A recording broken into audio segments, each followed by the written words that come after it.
Pertemuan industri real estate di Jakarta tahun ini diproyeksi tumbuh moderat alias sama seperti tahun lalu. Demikian hasil riset properti DPD REI Jakarta yang dilakukan terhadap para pengembang anggota REI DKI Jakarta pada kurun waktu Februari 2018. Moderatnya pertumbuhan sektor properti disebut sangat berdampak oleh kebijakan pemerintah, yakni perpajakan, perizinan, suku bunga kredit. Khusus di Jakarta, perizinan masih menjadi tantangan tersendiri. Birokrasi adalah faktor yang paling dominan dalam mempengaruhi proses perizinan. Sebanyak 69 responden menyatakan lebih mudah memperoleh perizinan di luar DKI Jakarta dibandingkan dengan di DKI Jakarta. Sedangkan dari sisi capital expenditure atau CAPEX, pada tahun 2018 ini sebanyak 33%. Pengembang anggota REI DKI Jakarta membutuhkan capex masing-masing antara 100 sampai 500 miliar. Sektor properti sendiri diharapkan bisa kembali bergairah demi mendorong peningkatan pertumbuhan ekonomi nasional. Industri properti yang menggeliat akan berdampak positif terhadap pertumbuhan ekonomi karena mempunyai multiplier effect yang tinggi dengan 175 industri ikut dan penyerapan tenaga kerja yang besar.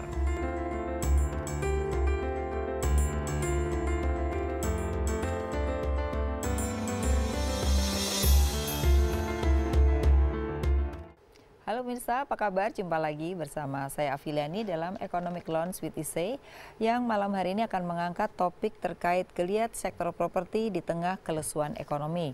Seperti kita tahu bahwa beberapa tahun belakangan ini sektor properti telah mengalami kelesuan, namun berbagai kebijakan pemerintah telah dilakukan baik dari Bank Indonesia maupun OJK untuk bisa menggerakkan kembali sektor properti.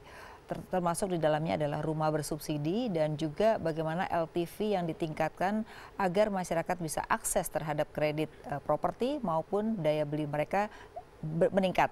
Oleh karena itu saya sudah menghadirkan narasumber saya yaitu Bapak Winang Budoyo adalah Chief Economist dari Bank Tabungan Negara atau BTN. Ya, Mas Winang, apa kabar? Terima kasih ya. Baik, sudah Mbak. hadir di studio ya. Sama-sama, Mbak. Ya, Mas Winang, kalau kita melihat sebenarnya nih kita mau bicara tentang geliat sektor properti kan. Kita pernah melihat pada saat itu atau beberapa tahun yang lalu sektor properti telah mengalami kelesuan ya. Ya. Pada awalnya kelesuan itu dilihat dari harga properti mulai agak menurun ya. Bahkan kalau kita lihat jual propertinya agak susah. Nah, itu diawali dengan harga-harga komoditas yang mulai menurun ya kan, sehingga mulai ada penurunan daya beli. Tapi akhir-akhir ini banyak kebijakan yang sudah dilakukan juga oleh pemerintah gitu ya. Nah, saya mau lihat dulu saat ini kinerja sendiri tentang sektor properti kayak apa sih, baik itu properti di high level maupun sampai dengan yang rumah bersubsidi.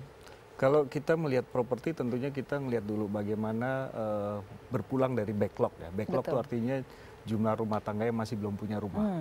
Kalau dilihat dari backlog itu sebetulnya masih besar. Besar sekali Penelitian terakhir itu jumlahnya sampai 11,4 juta. 11,4 juta, luar biasa. Tapi tentu saja tidak bisa langsung kita lihat semuanya membutuhkan karena memang ada segmen-segmen tertentu yang sekarang ini ya posisinya masih ada demand-nya, tapi ada segmen-segmen tertentu yang memang kalau mau jual susah. Susah. Oh, jadi artinya ada supply-nya nggak ada demand-nya, tapi ada demand-nya nggak ada supply-nya gitu ya. Benar, seperti itu. Kalau dilihat dari ukuran ya, saya rasa yang masih banyak demand-nya, kemudian juga dilihat dari berdasarkan hasil survei itu harganya tetap naik, itu adalah yang rumah-rumah kecil ya. Kita bisa yang melihat low level ya, yang harganya sekitar 500 ke bawah dong ya. Justru 500 ke bawah sekarang ini. Sementara untuk di atas 500 itu sekarang kelihatannya jual aja susah gitu. Susah, benar-benar. Karena orang biasanya kalau melihat 500 ke atas itu biasanya orang untuk melakukan investasi. Ya. Sementara untuk yang first time home buyer itu biasanya lebih fokus di yang harga 500 ke bawah. Jadi artinya bahwa kalau kita lihat kinerja sendiri berbeda-beda ya. Artinya di sini ada yang low, ada yang memang high demand gitu ya. Nah, saya sekarang bicara tentang yang high dulu nih. Kalau melihat sekarang saja untuk jual secondary itu susah ya, bahkan yang tadi di daerah Kebayoran 100 juta sekarang per meter 50 juta aja nggak ada yang beli gitu ya. Nah, kalau yang seperti ini, tapi di satu sisi tetap ada pembangunan yang harganya di atas 500 juta gitu. Nah, ini kan satu hal yang kelihatannya juga tidak sejalan gitu. Di satu sisi di sini susah jual rumah, tapi yang baru tetap ada gitu. Ini apa terjadi apa fenomenanya kalau kayak gini? Kalau saya sih melihatnya begini, seperti di dalam pembangunan kita lihatlah di daerah-daerah suburban di Suburban ya. sekitar Jakarta gitu, daerah Tangerang, Bekasi, Tangerang gitu ya. BSD, Itu kan banyak developer yang membangun rumah-rumah baru ya. Tampaknya memang kalau selama masih banyak developer yang membangun rumah baru, saya rasa calon pembeli ini mesti lebih memilih untuk yang rumah baru daripada beli yang second, karena kalau seolah-olah kalau beli second kan berarti harus dirombak lagi, jadi ada pengeluaran ekstra. Jadi mereka memilih lebih baik beli yang langsung baru, yang langsung dari developer seperti itu. Makanya kalau kita berbicara tentang rumah second itu saya rasa juga agak susah. Susah ya, sekarang jadi posisi mereka susah. cenderung adalah justru rumah baru ya, karena Rumah biasanya baru, konsepnya juga sudah mulai berubah dibandingkan dulu, dan orang sekarang kan ada perubahan gaya hidup yang juga pemerintahannya juga jadi berubah gitu ya. Benar sekali. Nah, kalau kita lihat dari rumah-rumah suburban yang sekarang mulai tumbuh ya, sangat marak sekali gitu ya, itu per meternya juga tetap meningkat loh sebenarnya. Kalau saya lihat tidak menurun gitu ya. Tapi itu berarti demand-nya masih ada sebenarnya kalau dilihat dari harganya per meternya memang meningkat. Tapi kalau dilihat dari perubahannya, Mbak Afi bisa lihat perubahannya itu makin lama makin kecil.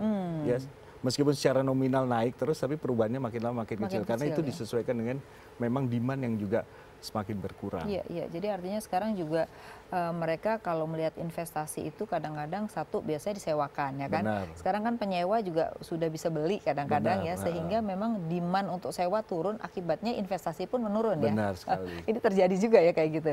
Nah, terus kemudian kalau melihat lagi dari sisi rumah-rumah di suburban itu kan cenderung juga sekarang yang menjadi problem itu adalah juga masalah lahan ya kan, kemudian kedekatan dengan kantor mereka gitu ya, dan terjadi perubahan. Kalau dulu daerah Kuningan dengan SCBD itu menjadi sumber emas, sekarang kok pindah ke arah Simatupang. Nah, ini ada gejala apa juga perpindahan dari properti ini? Kalau saya melihat pertama tentu saja harga ya, kemudian yang kedua adalah masalah aksesnya ya. Jadi meskipun agak jauh tapi kalau aksesnya bagus, saya rasa mereka akan milih seperti itu. Kalau kita tarik lebih keluar, misalnya ke daerah Tangerang gitu. Betul. Ya. Sekarang ini banyak berkembang yang perumahan sebetulnya yang berdekatan dengan jalur transportasi, baik jalur transportasi dalam bentuk tol maupun kereta. Ya, karena orang memang sekarang ini lebih mereka mobile, yang penting gitu akses ya. Agak jauh nggak apa-apa, asal aksesnya lebih memudahkan mereka untuk masuk kembali ke ibu kota atau ke lokasi kerja mereka. Jadi artinya sekarang soal jauh nggak masalah, tetapi adalah transportasi ya. Berarti kalau gitu sekarang pemerintah yang harus melihat adalah bagaimana membangun perumahan itu mendekati akses transportasi tentunya. Karena biaya transport itu biasanya lebih mahal ya daripada biaya cicilan gitu. Kadang-kadang begitu kan. Nah kalau kita lihat lagi termasuk perkantoran. Saya lihat perkantoran pun juga sudah merubah ya. Tidak lagi membangun di pusat kota. Karena menurut mereka itu kalau invest sekarang di kota-kota ini tidak mampu untuk pengembaliannya cukup panjang, break-even point-nya gitu. Maka mereka mencari di suburban ataupun yang saya bilang tadi daerah Simatupang tuh harapannya adalah investasinya akan lebih cepat, begitu benar? Benar sekali. Jadi akan ada kecenderungan perubahan dalam tempat tinggal maupun perkantoran dong ya? Perkantoran ya. Apalagi sekarang kan semua ini terkait terhubung secara online ya. Jadi dalam artian tidak perlu semuanya berkumpul di satu lokasi, tempat, ya? dimanapun selama masih bisa terhubung secara online itu tidak masalah. Paling kalau perlu bertemu sekali-sekali kan oke lah. Tapi kalau sepanjang hari bisa tetap terhubung secara online, saya rasa itu bisa mengurangi masalah harus berkumpul pada satu lokasi tertentu.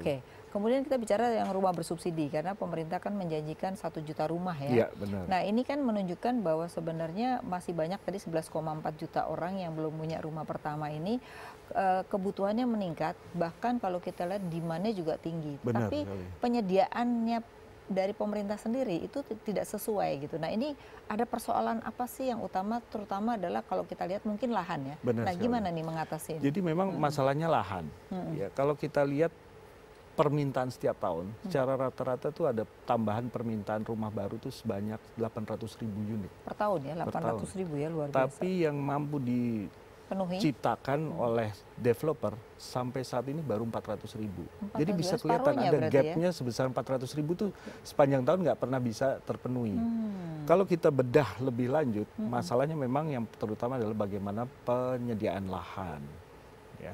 Lahan tentu saja terkait dengan mungkin nanti harganya juga nggak cocok, kemudian juga tidak, apalagi kalau tiba-tiba naik sehingga harganya tidak memenuhi lagi untuk subsidi. Kan rumah subsidi kan dipatok, nggak bisa betul. lebih tinggi lagi. Jadi memang bagaimana penyediaan lahan ini yang sebetulnya bisa paling tidak disediakan, dilakukan oleh pemerintah sehingga masalah selisih atau gap antara supply demand rumah ini bisa semakin lama nggak harus bisa langsung nol, diperkecil saja bisa. Nah kalau kita lihat di daerah ini ada pemerintah daerah yang baik, mereka cenderung bisa menyiapkan lahan. Tapi ada yang nggak care ya, dia tidak bisa menciptakan lahan. Nah ini seperti apa yang terjadi saat ini mengenai penyediaan lahan itu sendiri oleh pemerintah ataupun mungkin badan usaha milik negara? Saya rasa begini, pertama karena bertolak pada penyediaan lahan yang memang agak susah sehingga selama sekarang ini sudah muncul kerjasama. Jadi bagaimana kalau kita lihat kerjasama antar BUMN dulu deh ya. Antar BUMN bagaimana banyak beberapa BUMN yang memang mempunyai lahan yang tidak terpakai. Nah itu yang dimanfaatkan. Contohnya sekarang ini pemerintah banyak membangun yang namanya transit oriented development.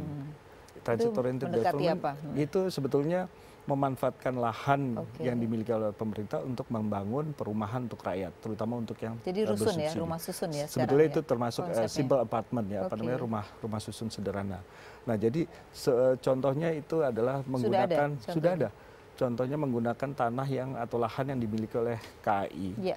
Ya, jadi kan kita tahu setiap stasiun kan banyak tanah lahan kosongnya. Jadi itu nanti dibangun simple apartment ya, apartemen sederhana.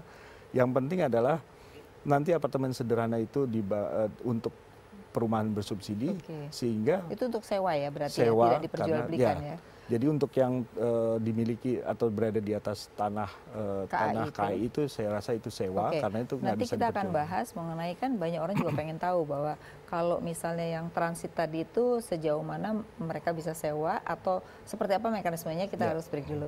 Pemirsa jangan kemana-mana, tetap di Economic Lounge with ISEI.